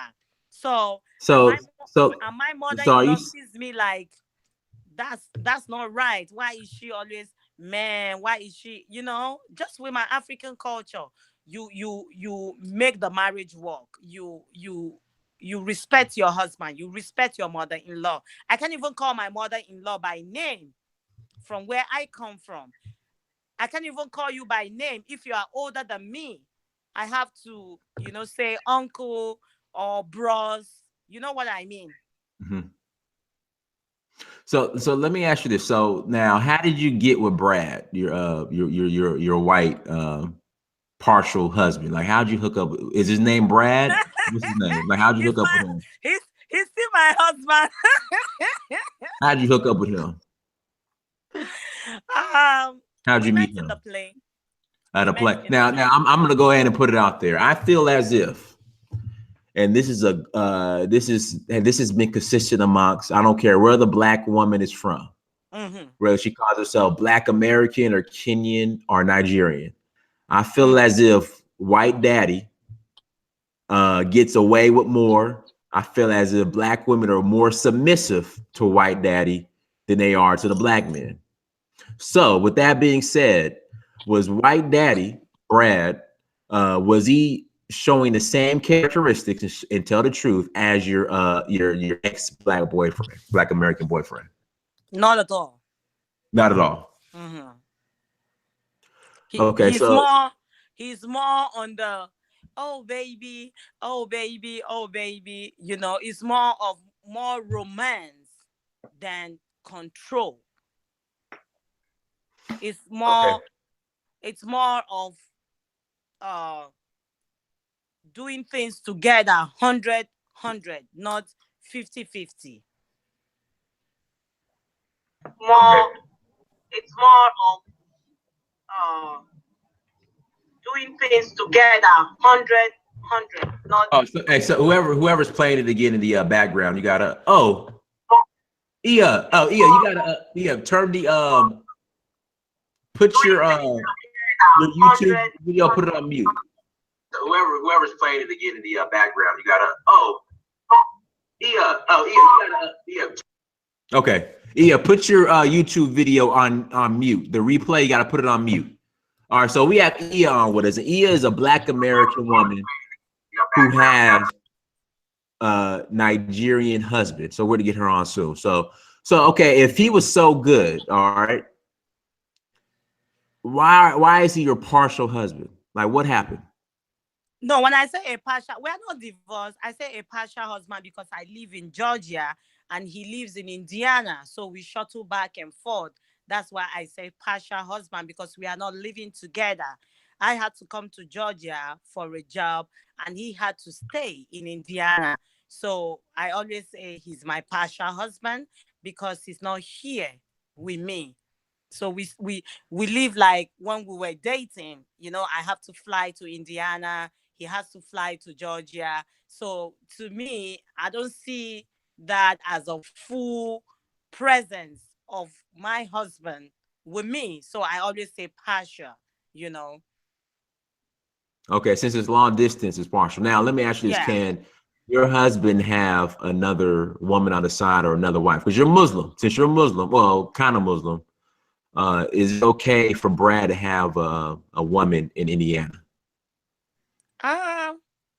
Well, this is America. It's not allowed. But if we are in Africa, it's allowed because I come from the culture where he can have more than one wife. Mm-hmm. My culture, the Fulani, the House of Fulani, especially if he is a Muslim, he can have more than one wife. That is my culture. Not all culture in Africa is like that. You have tribes. You have tribes that can have more than one wife depending on their religion. And in the Islamic religion, or from my culture where I come from, House of Fulani, if the man is rich enough to take care of more than one wife, he can have more than one wife. Is the culture of the Hausa and Fulani people, not everybody in Nigeria. Now, do you have a man here in Georgia? Like, do you have a man on the side here in Georgia? No. No. No. Okay. And everybody, we have Sister Ia on with us as well. Now, Ia, you're married to a Nigerian man, correct? Actually, we're engaged. You're engaged? Yeah. Now how has it been a culture shock, you being a Black American woman dating a night or being engaged to a Nigerian man versus a Black American man? It's not a culture shock for me because I have adopted African culture for such a long time, that I live by African culture, and I'm continuing to learn more and more. So it's not a shock for me. Now, how would you encourage Black American women who are interested in marrying African men to approach it, like to approach these African men and how to deal with it? Like, how would you tell? Like, would you tell them they have to change their mentality, like that they currently have? Absolutely, they have to change their mentality. Thank you. And I would suggest that they first learn African culture in general, before they get into a relationship with an African man. Because there's so many, there's so much to learn about African culture. And then again, there are different customs and different practices in many different African cultures. So it's so much to learn, and then to get into an intimate relationship with someone, you should know their background. You should know how they live. You should know their traditions. It would help the relationship. Now, your fiance, he's Yoruba. He's Yoruba. Correct. Mm-hmm. Correct. And how is it with his family, like dealing with his family? His family are I've only met his brother. I've met his uncle, and they've been great so far. I've met only the two of them, and they've been very welcoming to me. Well, let me ask you this: would you tell Black American women to that they should, I would say, engage African men over Black American men? Like, would you give that type of advice to them? I think that's a personal choice. For Hmm. me, being raised a certain way, my family is from the Caribbean. Uh, Okay. so I find that there is a little more African flavor in the Caribbean than here in on the mainland.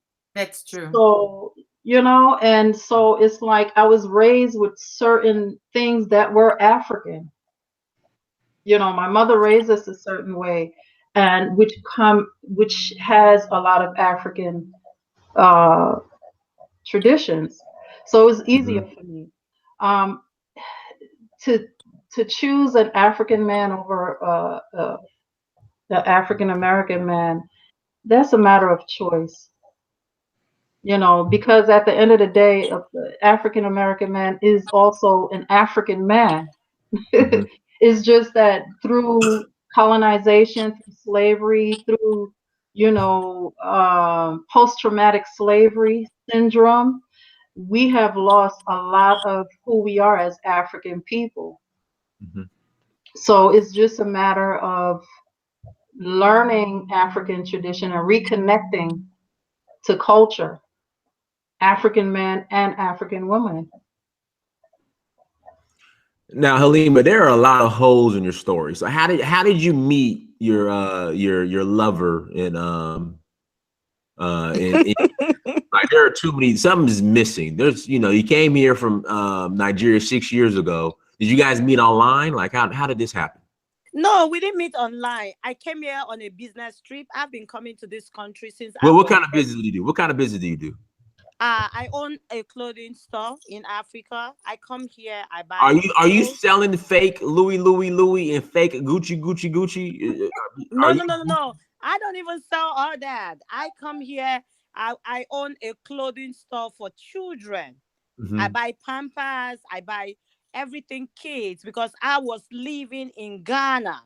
So, and I've been coming to the US since I was 13. This is not me coming to the US and trying to stay in the country. When I came, my brothers were all in school, so each time they graduate, I fly into the country. I Mhm. come here. I have lived everywhere. I've lived in Germany, I've lived in London. So, I'm well traveled, you know. So in my store, when you go to Ghana, in my store in Ghana, Oh, so you have a store in I Ghana op- too? yes, because How many I sto- live in how many stores do you have? no just a few, Okay. Okay. Yeah, and I happen to be the first person that opened a store for kids because like in Africa you just have an open market, but actually having a store that sells children's clothes, from moms to be to like 15, I opened that store. So in my store, I have each department. If it's from China, I tell them these goods are from China. If it's from Italy, I tell them this is European and this is American. So they know me for that. They know me for quality, not quantity, because I love quality. So I won't sell anything out there that my kids cannot use. So I came with a style, I came with a standard. And over the years, when I came into the country, I was dating an American before I came here, a Black American. And I've been coming to this country since I was a little girl. So it has nothing with, and I met my husband on one of my trips because I also do Mary Kay. I was going for a conference seminar for Mary Kay. Uh-huh. And I met him in the plane. He was sitting beside me in the plane. Uh-huh. And I was not illegal because my visa was a business visa for 10 years. It means, and it will not expire to 20 in 4 years. So the only condition to the visa was that every 6 months I must leave the country. That was because my visa was a business visa to the United States of America. At that point, before my brothers filed for me to be a citizen, because my family are all American citizens, because my father served this country for 30 years. He was in the military. So some of us were born here. Those of us that were not born here, others filed for them to come into the country. So we are just being patriotic. So I didn't come to America to come, get papers or anything. So I have three identities. I have a British passport, I have American passport, and I have two passports in Africa, Nigeria and Ghana. So you got 4 passports. Yes, so Nigeria and Ghana, I call it one because it's West Africa. I don't differentiate it. How do you get 4 passports? How do you get 4? How do you, how do you Because get 4? I'm a Nigerian. Okay, but did you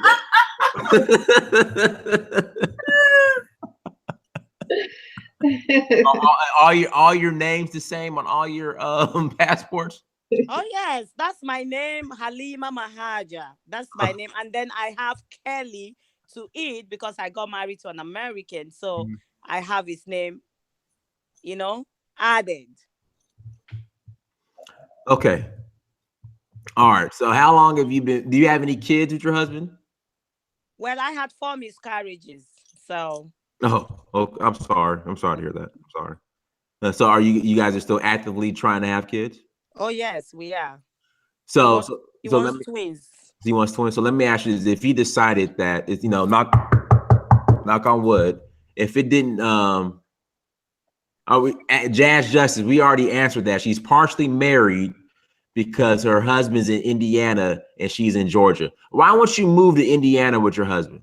I was living in Indiana. I just came to Georgia 8 months ago. Why? I was transferred. Transfer with Mary Kay? No, at my job. I work with the U.S. auto sales.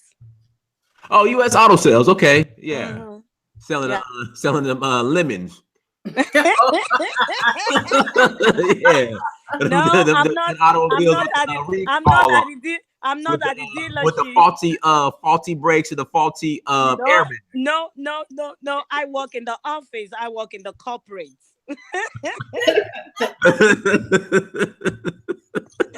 I work in the corporate office. So won't she why won't he move to why don't he move down there with you? Well, my husband cannot stand the hot weather. He can't. Even when he comes here for 1 week, 2 weeks, he be complaining. Oh, it's so hot. Oh, but I love Georgia because it's just like Africa. Because it was extremely too cold for me in Indiana because I live in northern Indiana and we live there. We agree that we were gonna move. Like 2 years ago, we were gonna move over to the south so I can have a better weather.